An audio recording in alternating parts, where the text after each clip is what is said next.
Hi guys! So today is the big reveal of what my results were from 23andMe. This is not me actually looking at them for the first time. I've already done that a couple weeks ago. I was super surprised, however my video that I took was not that entertaining to watch. I can put a little bit of it here so that you may see my initial reaction, but I was just like mostly in shock, and also my parents were talking in the other room and I didn't want to be too loud and disturb them. But so I was adopted from China, and so I just assumed that I would be 100% Chinese. And according to this DNA result, I am not 100% Chinese, and that was very surprising for me. So here we go, and I want you to take a look at this. So this picture, before I give you the breakdown and everything, this is all the different populations, excuse me, that 23andMe matched my DNA with, like with the reference populations, all the areas that are colored in. And when I just first opened that page and saw this before scrolling down, I was like, oh my god, are you kidding me? So that was pretty cool. And so if we go down, we can see that if I click here, it shows the breakdown. So I'm 99.1% East Asian and Native American. That's not surprising. But if you look here, I'm only 89.6% Chinese. My next biggest group is Korean at 5.8%. Next is Mongolian at 1.4%. And then 0.2% Japanese. And then 1.3% broadly East Asian. I read up on this, and apparently it means that your DNA matches many different reference populations that are East Asian. So next is 0.8% Southeast Asian, and that includes Burma to Indonesia. So also like Vietnam, Laos, Thailand. I believe that's included if you look at the picture. That isn't too surprising since I'm from Hubei province, and I feel like that's sort of central southern China. And then broadly East Asian and Native American, less than 0.1%. So I don't believe that I'm any Native American, because that would just be super random and rare. More likely some Native American populations share some of the DNA that some of the Asian populations share, and I happen to have that portion of DNA. That's probably how that happened. So, sorry, I don't know, I'm coughing.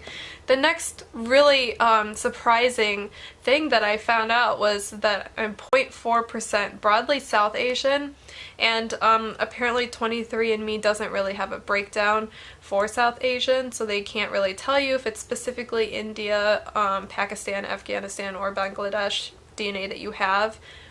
They just lump it all into one category. So I'm 0.4% broadly South Asian. No idea how that happened. I would be very curious to find out. I don't think I'll ever find out, but that is super cool. And next one, 0.1% broadly European. I kind of wish it showed me more instead of just like broadly European. It's kind of sad. Also that's 0.1% because Europe's pretty cool. Next one was like, whoa. So less than 0.1% Middle Eastern. And I know that's not a lot, but it's still cool, and it's lumped into Middle Eastern and North African, but the part that I got was just Middle Eastern. So interesting. That says Middle East represented here by the people of Turkey, Iran, the Caucasus, and the Levant. So I don't know if all of this mixing is due to the Silk Road or something else, but it's pretty cool. Unassigned, I had 0.4% unassigned. That's quite a bit if you consider that I am 0.4% South Asian and then 0.1% European and less than 0.1% Middle Eastern, that leaves a lot of room for maybe something else or more of one of the groups that I got. So I'm a little bit disappointed that they were unable to assign some of my DNA. Okay, so next, if we scroll down, this shows how many generations ago my most recent ancestor for each population was. This is a speculative guess. The ancestors they show here show when the last like full-blooded 100% relative lived of each of these different ethnicities. So the farthest back was the South Asian and Middle Eastern, which that's kind of surprising since apparently I was more South Asian than I was Japanese. But Japanese and Mongolian, they stretch quite a ways, all the way from about like 1730 to 1850. That's more than 100 years of guess. So, and that's when they were likely born. Most recent was Southeast Asian and Korean, and then obviously Chinese.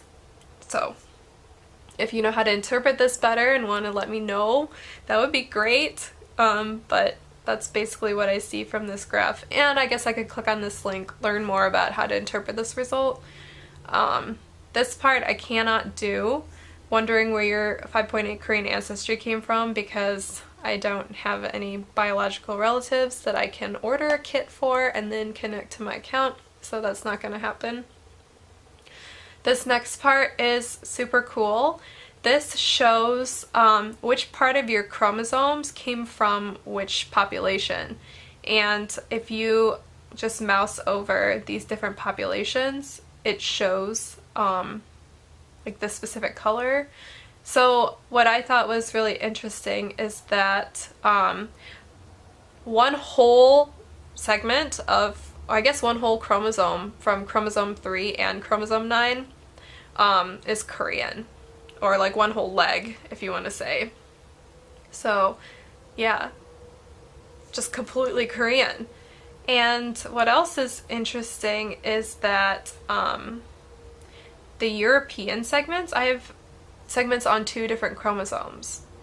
So I feel like if you have multiple segments on different chromosomes, that should mean something than if you just have like one large segment.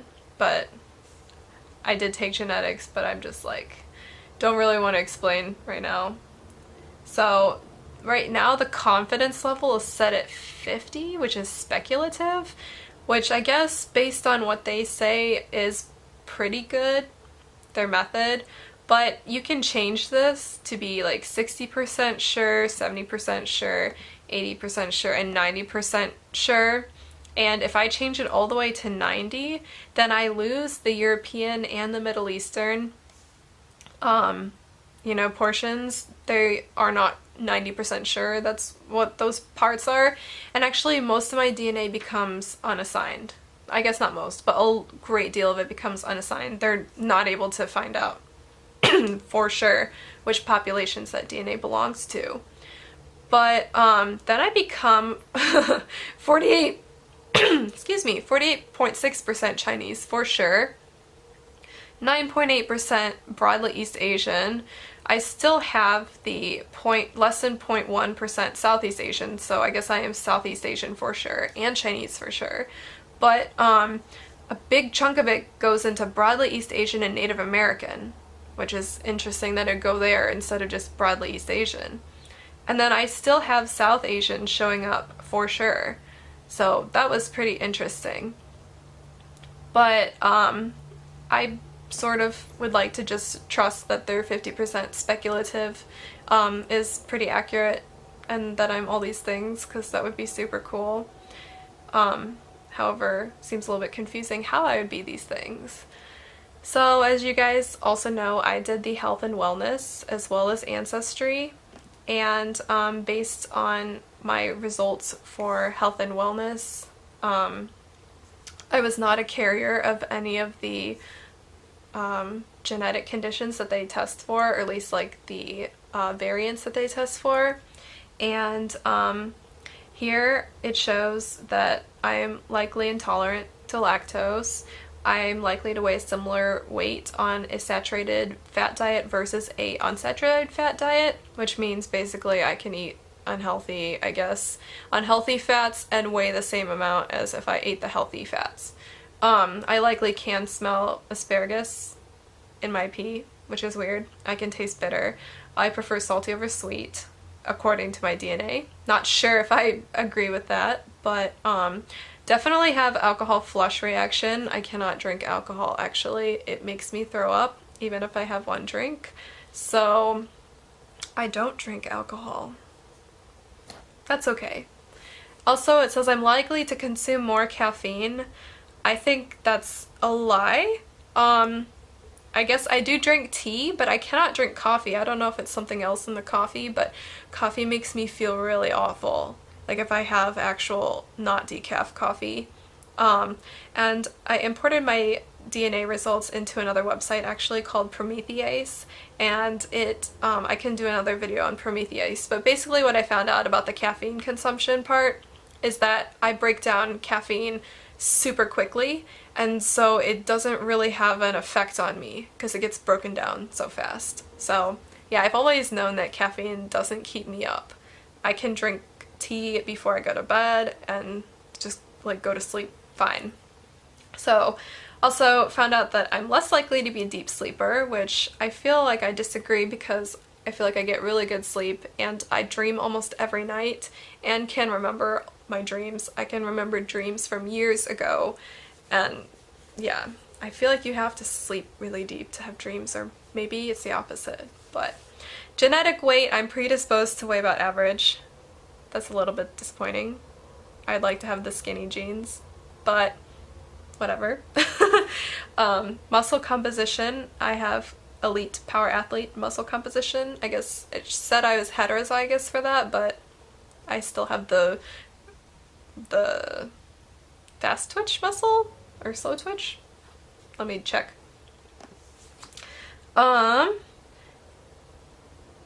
So I have the protein, so I guess I can't go as much distance. You are able to run farther without getting tired. Interesting. Okay. That's all I know. Sorry. Sleep movement, likely average or less sleep movement. No cheek dimples. I actually have a cheek dimple. Yeah. Okay, so actually two more things that I found were super interesting that I did not really open up and look at in my original opening of my results are the eye color and hair color results for me. If you open these up, it compares your DNA results to other people in your ethnic population. So when I open the eye color result, it compares me to other East Asian customers, like from 23andMe's database. And here's the picture, so you can look at it. It says 95% of customers who are genetically similar to you have dark hazel, light brown, or dark brown eyes. And look at my breakdown. This was really surprising. Apparently, I have a 5% chance of having lighter eyes compared with only a 1% chance for other East Asian customers.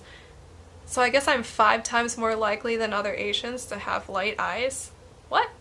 I wonder if that comes from like the European genes or the South Asian or something that's, you know, more west than China. So still have a less than 1% chance of having blue or greenish blue eyes, which is sad. I have a 1% chance of having green eyes based on my genetic profile, whereas other East Asian customers have less than 1%. I have a 4% chance of having light hazel eyes versus 1% for other East Asian customers. That seems like a whole lot more chance for me of having light hazel, so that was very interesting. Now I have a 95% chance of having darker eyes, 9% for dark hazel, which is only 1% for other East Asian customers. So that's like 9 times as likely, I guess, to have dark hazel. That is a lot. That is really surprising.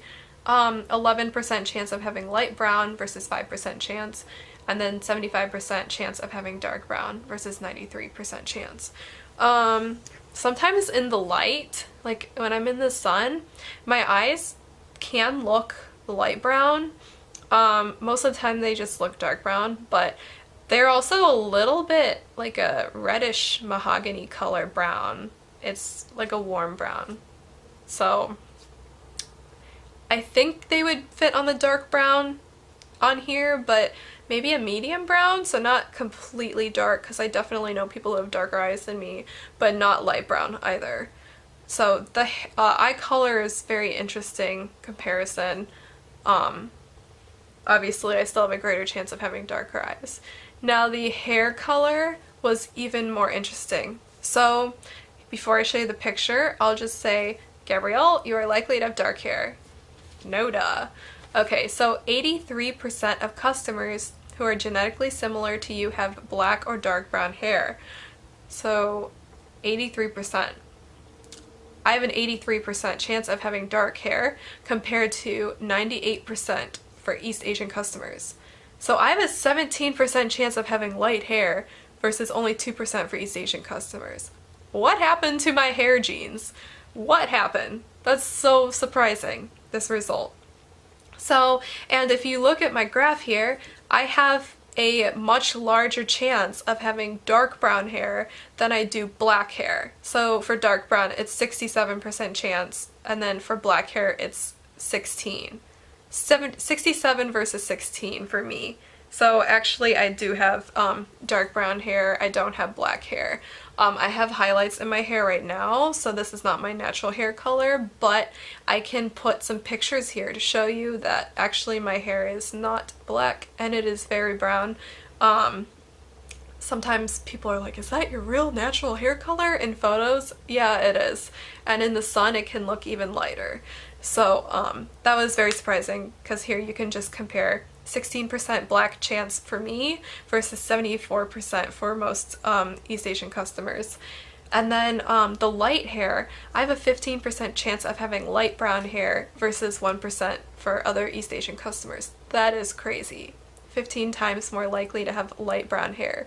My dark blonde is at 2%, which is not that much more than the 1% for other East Asian customers. And light blonde, that would be very, very unlikely if I had light blonde hair, less than 1% chance. So I think this is a really realistic